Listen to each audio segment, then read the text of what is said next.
todos, boa noite a todos. Bom dia, boa tarde, boa noite. Aqui é o Yukias, do canal Yukias Magal, e eu quero trazer essa matéria aí, não é? Famosa e chegou agora recentemente para nós, que a inteligência artificial, a tal inteligência artificial, sugere a autenticidade histórica da imagem do rosto de Jesus no Santo Sudário, que, aliás, até hoje a Igreja Católica nunca se pronunciou assim com veemência e definitivamente como se tratando verdadeiramente de um tecido autêntico e que estava realmente sobre o corpo de Jesus. Tecnologias avançadas geraram imagens vívidas do que poderia ser a face de Cristo. Olha só, né? Segundo a inteligência artificial, ele seria assim, né? Bem italiano, né?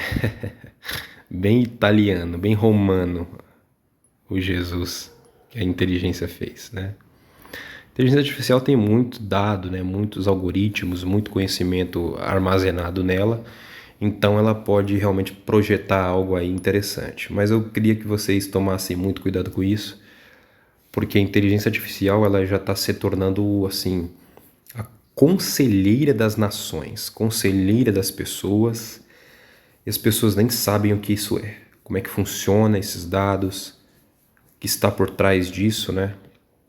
Entendam, mas não confiem nisso. Uma análise de inteligência artificial sugere a autenticidade da imagem do rosto de Jesus Cristo no Sudário de Turim, conhecido como Santo Sudário. Pesquisadores do Instituto de Cristalografia da Itália realizaram uma nova análise de raio-x, a qual infere que o pedaço de tecido pode realmente datar da era do Messias. O estudo publicado na revista Heritage propõe que o sudário tenha cerca de 2.000 anos. Bom, durante séculos, o sudário de Turim foi considerado por muitos fiéis como uma relíquia que mostra a face de Jesus. Uma análise da década de 1980 sugeriu que o pedaço de pano poderia ser uma falsificação do século XIV. Contudo, a recente publicação nega essa hipótese. A pesquisa foi feita em uma pequena amostra do sudário, atualmente guardado na Catedral de São João Batista, em Turim, Itália. Os pesquisadores afirmam, no entanto, que suas conclusões dependem de o sudário ter sido mantido em condições específicas por 13 séculos, antes de seu aparecimento nos registros históricos em 1354. Quem liderou o estudo foi o professor italiano Liberato De Caro, né, que identificou semelhanças entre o sudário de Turim e um tecido encontrado em Massada, Israel, entre 55 e 74 d.C. De Caro também apontou a presença de partículas de pólen do reino do Oriente Médio nas fibras do sudário, para comprovar que de fato o pano veio de lá de Israel mesmo e que pode ter sido realmente de fato um pano que cobriu a face de Jesus, segundo esse historiador, esse professor aí, o Liberato De Caro, né? A partir dessas novas informações, tecnologias avançadas de IA, como as empregadas na plataforma Midjourney, geraram imagens vívidas do rosto impresso no sudário. Uma dessas imagens apresenta características que remetem fortemente às representações tradicionais de Jesus na arte, como o cabelo longo e a barba. Embora a autenticidade do sudário de Turim seja um tema de debate há séculos, a Igreja Católica não se pronuncia oficialmente sobre sua veracidade. Contudo, diversos pontífices, incluindo o Papa Francisco, já trataram o sudário como uma relíquia sagrada. O argentino, inclusive, fez uma peregrinação a Turim em 2015 para rezar diante do tecido. Tá aí, né? O mesmo. Agora, é claro que vocês precisam entender isso aqui e tomar muito cuidado com como o mundo vai apresentar Jesus para as pessoas, irmãos, né? Porque o Senhor já disse, né? O Senhor não quer que nós façamos imagem de nada que há em cima nos céus ou na terra. Faça um ídolo, uma estátua, uma imagem para adorar. Né? O Eterno não quer nem que faça uma imagem dele. O Eterno não é um ser como os deuses, não é para fazer imagem e venerá-lo. Ele é um ser real, ele é um ser verdadeiro. E com ele você deve ter um relacionamento íntimo, real, entendeu? Próximo, algo orgânico, humano. Então isso aqui serve, né? Diante da era em que essa série aí, por exemplo, The Chosen, tá fazendo tanto sucesso, né? E as pessoas estão idolatrando o ator principal, porque é isso que tá virando, isso é uma idolatria. As pessoas estão vendo naquele personagem como sendo Jesus. E ele, o mais interessante assim é que ele encanta e é amado por todos, católicos, evangélicos, espíritas, umbandistas e etc, e etc e tal. Ele não confronta ninguém. Ele não é uma ameaça para ninguém. Ele não é um problema para ninguém. Isso aí é para vocês pensarem, inclusive, sobre, né, qual é a fé daqueles que projetaram essa série e o que é que eles estão tentando incutir na mente das pessoas. É só uma reflexão para você. Nós não temos imagem do Senhor. Não é para ter uma imagem, um rosto do Senhor para ser venerado, porque você inevitavelmente é tentado, tá bom? Desde o princípio da humanidade, a humanidade ela é tentada a criar uma imagem para idolatrar. No deserto, o povo fez um bezerro de ouro. E não era que eles estavam adorando outro Deus, era a visão do Apis que eles tinham lá do Egito, mas eles diziam: eis a Israel, o vosso Deus que vos tirou da terra do Egito, quando fizeram aquilo. Justamente dizendo que era realmente o verdadeiro Deus, só que deram uma imagem para ele, para adorá-lo.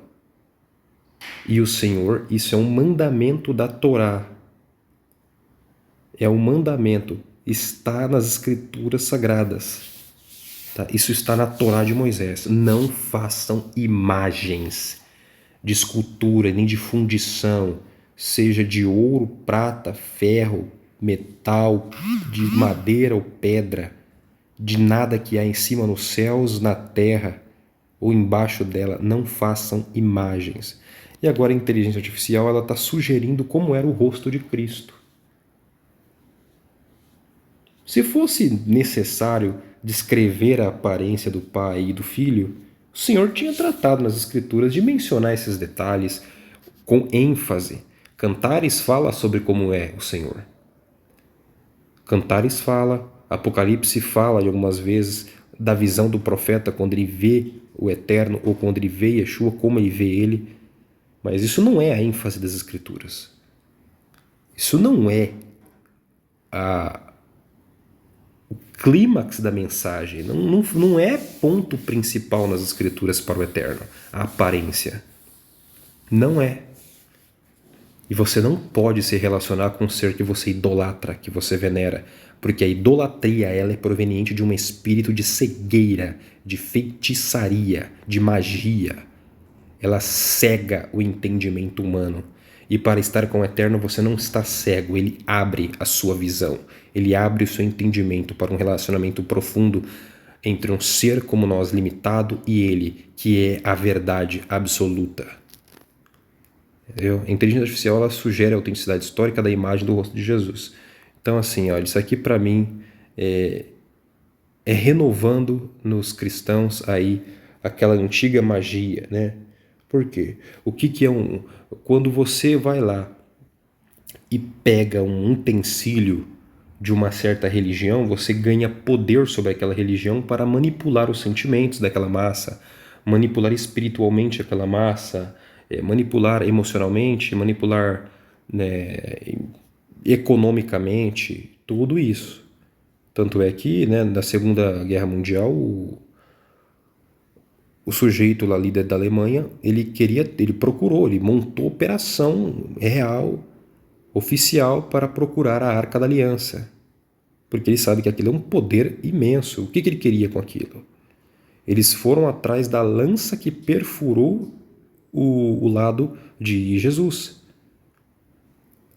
Aí o Vaticano, ele tem muitos utensílios sagrados do antigo templo de Jerusalém. Será que vai ser usado em algum momento? Não é? Sabemos, mas eles detêm muita informação e muito poder nas mãos. E dizer que tem o rosto, o pano que cobriu a face de Jesus e que lá tem um desenho por causa do sangue, ou seja, eles também dizem que tem o sangue dele. Você vê, né? Justamente isso aparece aí para renovar a fé dessas pessoas ou manter a magia, o brilho. Mas isso aqui para mim tem lógica nenhuma.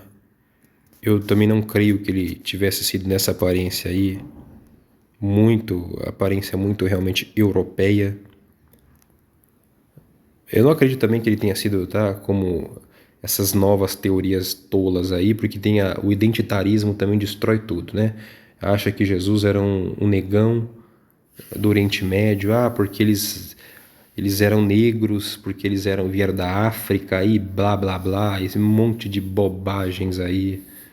E não tem nada a ver, tem nada a ver.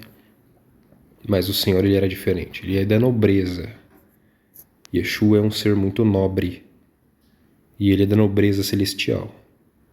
Então ele tinha um aspecto diferente, um aspecto de um rei, de uma aparência física muito imponente, poderosa e que se assemelha muito aos anjos, né, aos seres de cima. Não é uma coisa humana simples. É isso que eu posso dizer para vocês e vocês entendam aí e comentem, né? O que vocês acham disso? Por que disso agora? E qual a importância disso para o meio cristão? Tá bom? Forte abraço a todos, que Deus os abençoe.